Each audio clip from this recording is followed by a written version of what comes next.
out our shirt on Teespring. Tulsi Gabbard is an American politician and military officer serving as lieutenant colonel in the U.S. Army Reserve since 2021. Gabbard served as U.S. Representative for Hawaii's 2nd Congressional District from 2013 to 2021. She also served as the youngest state legislator in Hawaii from 2002 to 2004. She was a candidate in the 2020 Democratic presidential primaries. She left the Democratic Party in 2022 to become an independent. In 2024, she joined the Republican Party. In November 2024, President-elect Trump selected Gabbard for the position of Director of National Intelligence in his second term, starting January 2025. During Tulsi Gabbard's tenure as a congresswoman and presidential candidate, she placed much emphasis on her foreign policy views and regarded them as inseparable from her domestic policy views. She criticizes what she terms the neoliberal, neoconservative war machine, which pushes for U.S. involvement in wasteful foreign wars. She has said that the money spent on war should be redirected to serve healthcare, infrastructure, and other domestic priorities. Nevertheless, she describes herself as both a hawk and a dove. When it comes to the war against terrorists, I'm a hawk. But when it comes to counterproductive wars of regime change, I'm a dove. As a candidate in the 2020 Democratic presidential primary, Gabbard's political positions were broadly similar to those of contenders on healthcare, climate, education, infrastructure, and criminal justice reform, but had distinguishable positions on issues ranging from Democratic Party internal politics to foreign affairs. After ending her presidential campaign, Gabbard has since taken more conservative positions on culture war social issues, including abortion, the environment, gun control, and transgender rights. Gabbard endorsed the controversial Florida House Bill 1557, referred to by critics as the Don't Say Gay Bill, and in 2022 was a featured speaker at the Conservative Political Action Conference, or CPAC. She's been a frequent critic of the Biden administration. In October 2022, Gabbard announced that she had quit the Democratic Party, albeit without joining any other party.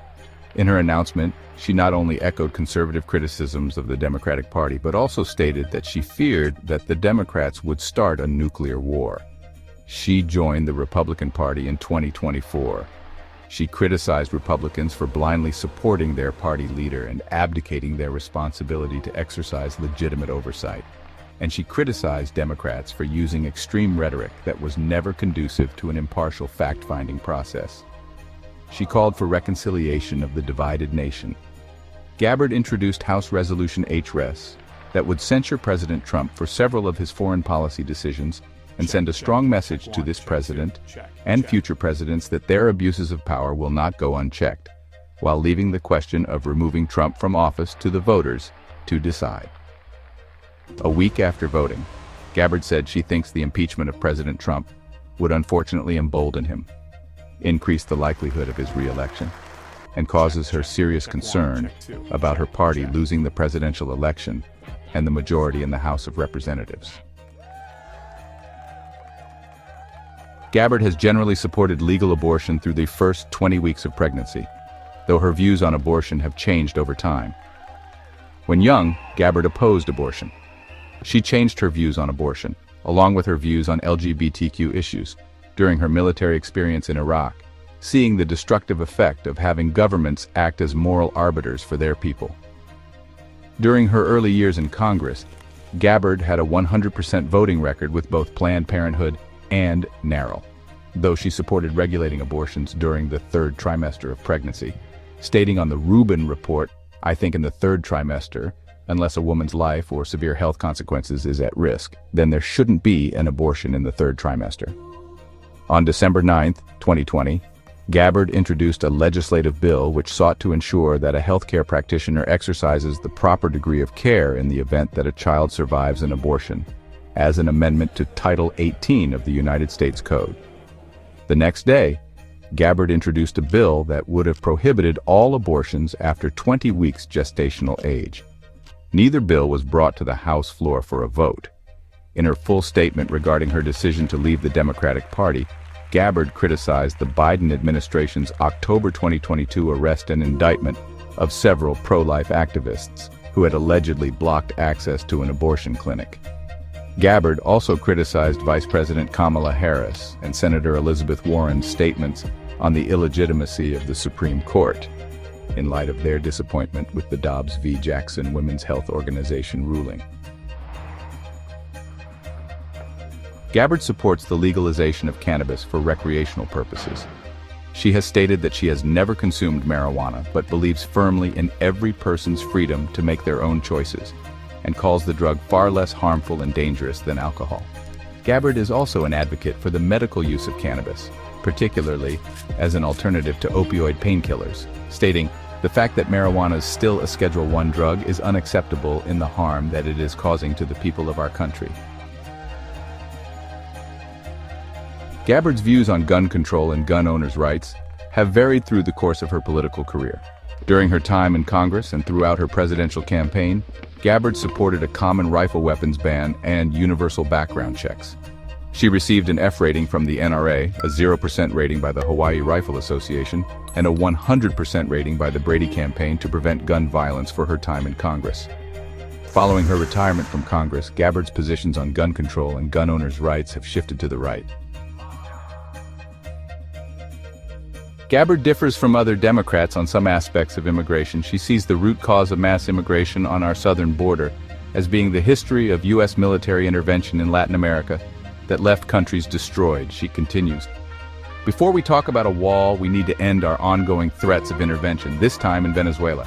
Gabbard voted with congressional Republicans in favor of extreme vetting of Iraqi and Syrian refugees. Gabbard has also stated, "I don't support open borders. Without secure borders, we don't really have a country," and that it is a fair criticism that other Democratic politicians had misguidedly embraced the idea of open borders. In 2015, Gabbard called on the U.S. government to give priority to persecuted minority refugees in the Middle East, such as Christians and Yazidis.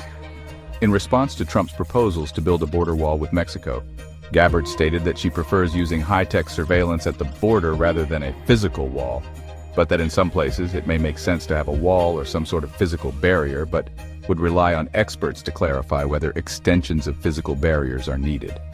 Gabbard has also called for a temporary suspension of the visa waiver program for European passport holders, citing concerns about security and terrorism following the influx of Syrian refugees into Germany, until the threat of a potential terrorist attack is removed.